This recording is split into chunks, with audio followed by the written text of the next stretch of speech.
General everyone, स्वागत है आपका हमारे channel Indian defence news Hindi में, जहां आपके लिए लेकर के आते हैं इंडियन डिफेंस की प्रमुख अपडेट्स को सबसे पहले। तो चैनल को सब्सक्राइब करना मत भूलिएगा। और आज के इस वीडियो में हम बात करने वाले हैं डसाल्ट एविएशन के बारे में। हम सब जानते हैं कि डसाल्ट एविएशन में जो राफेल एयरक्राफ्ट के ऑर्डर हैं ये लगातार बढ़ रहे हैं, और ये काफी अच्छी बात भी है किसी एयरक्राफ्ट मैन्युफैक्चरर के लिए कि उसके एयरक्राफ्ट की डिमांड काफी ज्यादा मार्केट में बढ़ रही है। लेकिन इस समय डसाल्ट एविएशन के सामने एक ऐसी समस्या आई है कि अगर भारत ने साथ ना दिया तो ये समस्या और भी गहरा सकती है। और आज के इस वीडियो में हम यही जानेंगे कि क्यों डसाल्ट एविएशन किसी भी प्रकार से ये चाहती है कि राफेल की जो दूसरी प्रोडक्शन लाइन है इसको शीघ्र अतिशीघ्र भारत में इसको शुरू किया जाए, वरना जो राफेल के कस्टमर हैं उन्हें 10 वर्षों तक का इंतजार करना पड़ सकता है। जी हाँ, आपने सही सुना, जो वेटिंग पीरियड है ये 10 वर्ष को पार कर सकता है। तो जानते हैं पूरा मामला क्या है और कैसे भारत के लिए एक बड़ी अपॉर्चुनिटी है और भारत को क्यों इसे ग्रैब करना चाहिए और वो गलती हमें फिर से नहीं दोहरानी चाहिए जो कि हमने मिराज 2000 के केस में की थी। तो आज के इस वीडियो में हम इसी पूरे मामले को डिस्कस करने वाले हैं। तो आज का पूरा वीडियो काफी इन्फॉर्मेटिव होने वाला है। तो चलिए शुरू करते हैं आज का अपना ये वीडियो। दोस्तों, हम सब एक बात अच्छे से जानते हैं कि जो डसाल्ट एविएशन है उनको हाल ही के दिनों में जो ग्रैंड सक्सेस मिली है उससे वो काफी खुश तो हैं, लेकिन अब यही सक्सेस उन्हें बहुत बड़ी टेंशन में डालने वाली है। और ये टेंशन इतनी बड़ी है कि डसाल्ट एविएशन ने खुद भारत से मदद मांगने का फैसला कर लिया है। आइए जानते हैं पूरा मामला क्या है। दोस्तों, जब से भारत ने 36 की संख्या में राफेल फाइटर्स का ऑर्डर प्लेस किया था 2016 में, उसके बाद से डसाल्ट एविएशन के पास ऑर्डर्स की झड़ी लग गई है। और इस समय ये जो ऑर्डर बैकलॉग है ये 211 राफेल फाइटर्स को पार कर चुका है। इसमें से 141 एयरक्राफ्ट तकरीबन एक्सपोर्ट के लिए है और 70 की संख्या में जो एयरक्राफ्ट का ऑर्डर है ये फ्रांस की वायुसेना के द्वारा प्लेस किया गया था 2023 के अंत तक। रिपोर्ट्स ये भी दावा करती हैं कि ऑर्डर्स की संख्या 300 को पार कर सकती है। हालांकि अब आप तो सोच रहे होंगे कि ये तो डसाल्ट एविएशन के लिए बड़ी खुशी की बात है, क्योंकि एक एयरक्राफ्ट मैन्युफैक्चरर को यही तो चाहिए कि उनके पास जो बड़े ऑर्डर हैं वो आते रहें। लेकिन रुकिए, दिक्कत है इन एयरक्राफ्ट के प्रोडक्शन को लेकर के। रिपोर्ट्स तो ये दावा कर रही हैं कि जिस प्रकार का प्रोडक्शन रेट है राफेल फाइटर का, अगर वो बढ़ाया नहीं गया तो 10 ईयर तक का वेटिंग पीरियड हमें देखने को मिल सकता है। यानी आसान शब्दों में बात करें तो वो देश जो राफेल को खरीदना चाहते हैं, जो नए बायर्स हैं, इन्हें 10 वर्षों तक का इंतजार करना पड़ सकता है, क्योंकि जब तक पुराने कस्टमर को डिलीवरी पूरी नहीं की जाती तब तक नए का नंबर नहीं आएगा। अगर हम डसाल्ट एविएशन की बात करें तो इस समय 13 एयरक्राफ्ट प्रति वर्ष की दर तक वो बनाने में सक्षम है, और वो ये चाहते हैं कि तकरीबन इस प्रोडक्शन रेट को 20 एयरक्राफ्ट प्रति वर्ष की दर तक बढ़ाया जाए, जो कि इम्पॉसिबल नहीं है।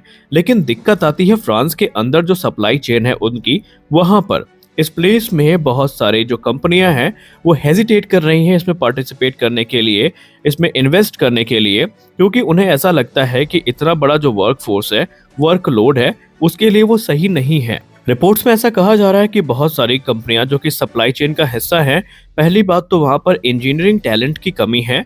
दूसरी बात, जो कंपनियां पूरी तरीके से सक्षम हैं वो इस चीज को लेकर के हेजिटेट कर रही हैं कि आज को मान लीजिए इनके पास बड़े ऑर्डर्स हैं, वो एक बड़ा इन्वेस्टमेंट कर देते हैं, लेकिन इसकी क्या गारंटी है कि जो प्रोडक्शन रेट है ये सस्टेन रहेगा और आने वाले समय में ऑर्डर्स मिलते रहेंगे। यानी उन्हें डर इस चीज का है कि अगर उन्होंने ज्यादा पैसे इन्वेस्ट किए तो बाद में ये उनके लिए घाटे का सौदा हो सकता है, और यही एक फियर है जो कि उन्हें आगे आने से रोक रहा है। और ये सारी चीजें मिल करके डसाल्ट एविएशन की समस्याओं को न सिर्फ बढ़ा रही हैं, बल्कि रिपोर्ट्स पे तो स्पष्ट तौर पर ये सामने आने लगा है कि डसाल्ट एविएशन भारत की तरफ देख रही है। क्योंकि हम सब जानते हैं कि भारतीय नौसेना के लिए 26 राफेल एम फाइटर एयरक्राफ्ट की जो डील है ये 2024 में ही फाइनलाइज की जानी है, इलेक्शन के तुरंत बाद।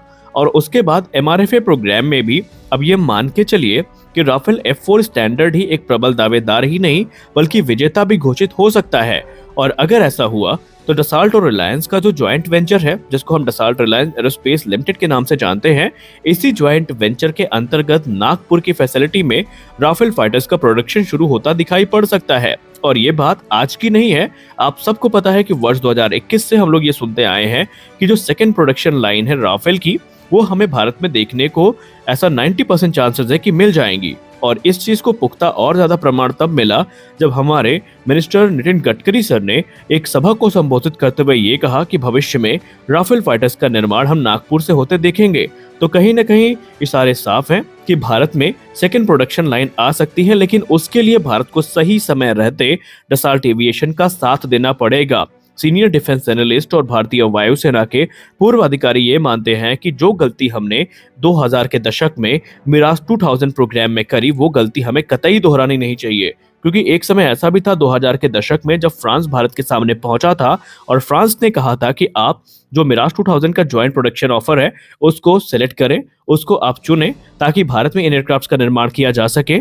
और उस समय फ्रांस ने यह भी कहा था कि राफेल फाइटर का जो डेवलपमेंट है इसमें भी भारत की भागीदारी को सुनिश्चित किया जाएगा और काफी रीजनेबल प्राइस में जो एयरक्राफ्ट है ये भारत को मिलेंगे। लेकिन उस समय भारत का ध्यान रशियन फाइटर्स पे चला गया और भारत ने इस प्रोग्राम को इग्नोर किया। और अब एनालिस्ट ये मानते हैं कि भारत को ये गलती नहीं करना चाहिए, क्योंकि डसाल्ट का प्लान जो है वो ये है कि सेकंड प्रोडक्शन लाइन चाहे जहां भी वो शुरू करे वहां पर तकरीबन 6 से लेकर के 10 राफेल फाइटर्स एनुअली बनाए, यानी जो 6 से 10 राफेल प्रति वर्ष की दर है प्रोडक्शन की उसको वो सुनिश्चित करना चाहते हैं। हालांकि ये सोल्यूशन इमीडिएट तो नहीं है, लेकिन ये डसाल्ट एविएशन की काफी बड़ी मदद कर सकता है। और इसीलिए एनालिस्ट ये मानते हैं कि भारत को आगे बढ़ के दोनों हाथों से इस बड़ी अपॉर्चुनिटी को ग्रैब करना चाहिए, इसे जाने नहीं देना चाहिए। क्योंकि एक बात आप जान लीजिए, जिस प्रकार के प्रोडक्शन की हालत है, पहले तो हम लोग यही अनुमान लगाते थे कि अगर 2023 में जो MRFA है ये फाइनलाइज हो जाता है तब जाकर के हमें 2028 तक जो एयरक्राफ्ट है वो मिलेंगे। लेकिन अब कुछ लोगों का ऐसा मानना है, कुछ एक्सपर्ट्स ये मानते हैं कि हमने अगर देर की और ऑर्डर्स बढ़ते चले गए तो हमें राफेल के लिए 1 दशक तक का इंतजार करना पड़ सकता है। और निसंदेह भारतीय वायुसेना के लिए ये बिल्कुल भी हितकर नहीं होने वाला। भारतीय वायुसेना को इससे बहुत बड़ा नुकसान उठाना पड़ सकता है, क्योंकि हम सब जानते हैं 42 स्क्वाड्रन को प्राप्त करने का जो हमारा प्रयास है उसमें राफेल फाइटर्स की भूमिका बहुत ज्यादा महत्वपूर्ण होने वाली है। हालांकि MRFA को लेकर के अभी भी कोई ऑफिशियल हरकत हमें देखने को नहीं मिली, सिर्फ हमें यही सुनने को मिलता है कि बहुत जल्दी जो एक्सेप्टेंस ऑफ नेसेसिटी है ये मिल जाएगी। उसके बाद जो रिक्वेस्ट फॉर प्रपोजल है ये इशू किया जाएगा और फिर जाकर के जो कॉन्ट्रैक्ट है वो साइन होगा। हालांकि प्रबल दावेदारों की बात करें तो यहाँ पर डसाल्ट राफेल के अलावा बोइंग का F-15EX, साब ग्रिपेन, Su-35, MiG-35, इसके अलावा यूरोफाइटर टाइफून, ये सभी प्रबल दावेदार के तौर पर देखे जा रहे हैं। लेकिन रक्षा मामलों के जानकार ये कहते हैं कि अब राफेल का नाम पुकारना एक औपचारिकता ही बची है, वरना भारतीय वायुसेना राफेल के अलावा किसी दूसरे फाइटर को देख भी नहीं सकती, ना देखना चाहती है। उसके पीछे की वजह ये बताई जाती है, तर्क ये दिया जाता है कि भारत ने ऑलरेडी इस प्रोग्राम में बहुत हैवी इन्वेस्टमेंट कर रखी है। भारत ने ट्रेनिंग प्रोग्राम पूरा कर लिया है, भारत इसमें मॉडिफिकेशन कर रहा है, भारत के पास इंफ्रास्ट्रक्चर है। और क्योंकि भारतीय नौसेना और वायुसेना में एयरक्राफ्ट की कॉमनैलिटी को काफी ध्यान में रखा जा रहा है, तो ऐसे में अगर भारतीय नौसेना M ले लेती है, राफेल का M वेरिएंट, तो भारतीय वायुसेना भी F4 स्टैंडर्ड की तरफ ही जाएगी। तो यहाँ पर अब आने वाला जो 1 से 2 वर्ष का समय है ये हमारे लिए बहुत बड़ा एक कह सकते हैं अपॉर्चुनिटी के तौर पर होगा, जिसको हम ग्रैब कर लेते हैं तो सब कुछ सही हो सकता है। तो आज के इस वीडियो में बस इतना ही, मिलते हैं अगले वीडियो में कुछ और अपडेट्स के साथ। तब तक के लिए जय हिंद।